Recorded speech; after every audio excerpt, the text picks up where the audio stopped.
He's setting a deadline for troops, telling them they must get vaccinated. How long they have and what the military says is pushing them to take a hardline stance. Just weeks before school starts, San Diego Unified says nothing is off the table. Some of the moves they're considering as staff and students get ready to return.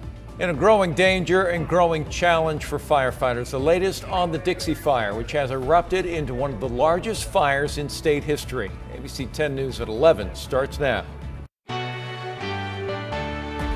ABC 10 News at 11 starts now. Hello there. Thank you so much for joining us. I'm Virginia Cha. And I'm Jim Patton. We begin with some news that just came down in the last hour. The Pentagon reportedly getting ready to require all troops to get vaccinated. That is according to a report from the Associated Press. They say the Pentagon is telling troops they will need to get vaccinated by mid-September. Now, according to the AP, in the memo, Defense Secretary Lloyd Austin says to defend this nation, we need a healthy and ready force. And Austin adds that the deadline could be moved up if cases start to spike or the FDA gives a vaccine full approval. More on that in a moment. So far, the Pentagon says more than 1 million service members are fully vaccinated.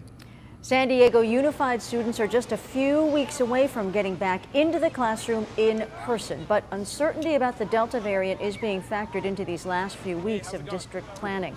In the meantime, some students getting the chance to soak up the sun and hit the waves. ABC 10 News anchor Mary McKenzie visited a camp in the South Bay that is teaching students to surf. The kids who are here in Imperial Beach, they're learning to surf this week as part of the district's Level Up program. But there is so much uncertainty with the Delta variant of COVID, potentially causing more changes for the district this school year. The program offered through the San Diego Unified School District using federal and state funding has allowed 30,000 kids to experience a summer of learning and joy. For many, this past 16 or so months has offered little of either. And the uncertainty about the Delta COVID variant is threatening to steal some of that joy and put a shroud over the start of the school year.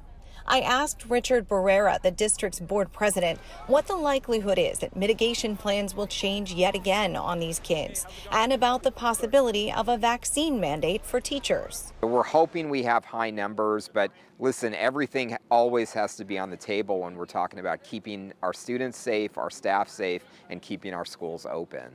Barrera says they'll have more accurate data on what percentage of teachers are vaccinated in the early weeks of school, particularly once they start requiring weekly testing for staff who haven't opted in.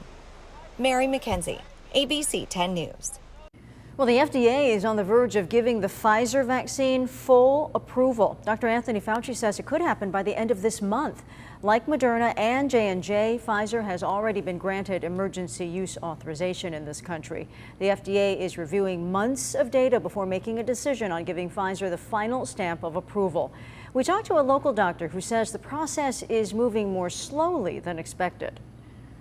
The data are done, they've been submitted, the safety profiles look great, and the fact that it normally takes 4+ months for the paperwork to go through is just, not acceptable. As for what full approval could mean, for one, the safety review could give people who have not yet received a vaccination more confidence in the drug. Full approval could also impact vaccine mandates, giving employers a stronger legal standing for any requirements.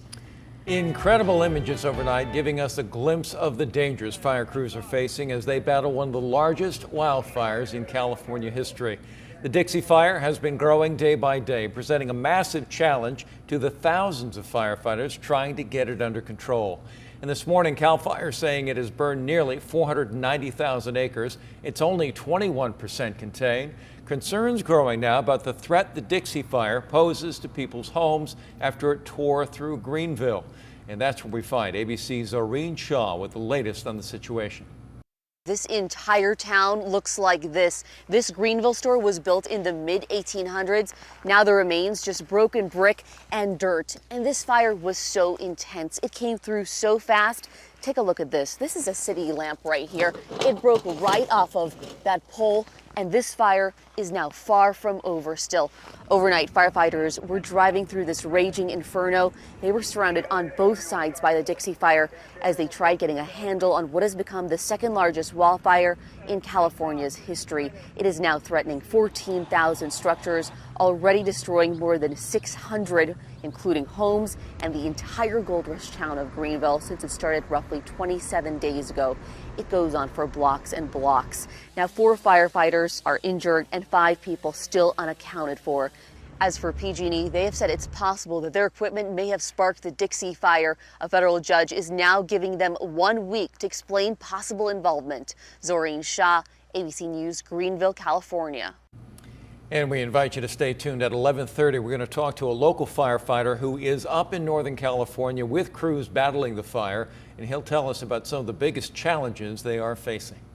Well, the city is steadily working to get San Diegans back to work after the loss of jobs during the pandemic. This morning, the mayor announced a new multi-million-dollar program that will help small businesses. ABC 10 News reporter Natay Holmes joining us live from City Heights.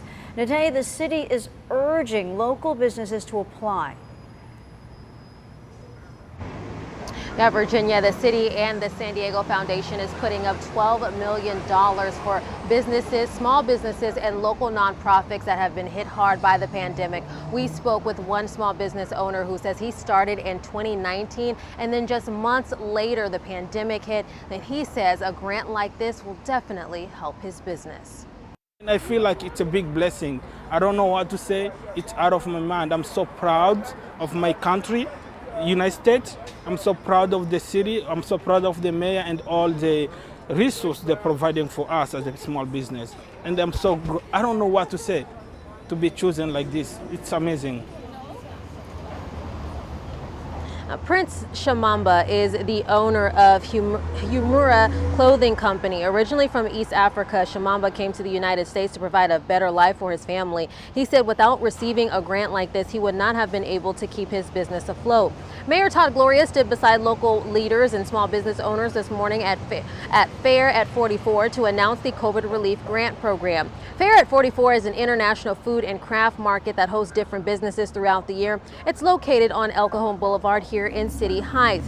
For the COVID relief program, each chosen applicant will receive a grant worth a little more than $5,000. And in order to apply, the small business or local nonprofit must be located within city limits. Now, the application process will begin on Wednesday and continue through September 24th. Now, this is not a first come, first served process. The applicants will be chosen after the entry deadline. And if you would like to apply, all you have to do is visit sdreliefgrant.com. In City Heights, Natay Holmes, ABC 10 News. Natay, thank you very much. And Mike Levin also announcing a $19 million federal relief fund for local entertainment venues like museums and theaters. 28 venues in North County and South Orange County will receive the funds to cover payroll, rent, and mortgages, as well as worker protection costs. Levin helped pass the funding as part of the COVID relief legislation in December of last year. As the infrastructure bill inches toward the finish line in Washington, D.C., another budget battle is on the horizon. This morning, Senate Democrats unveiled their budget proposal of $3.5 trillion.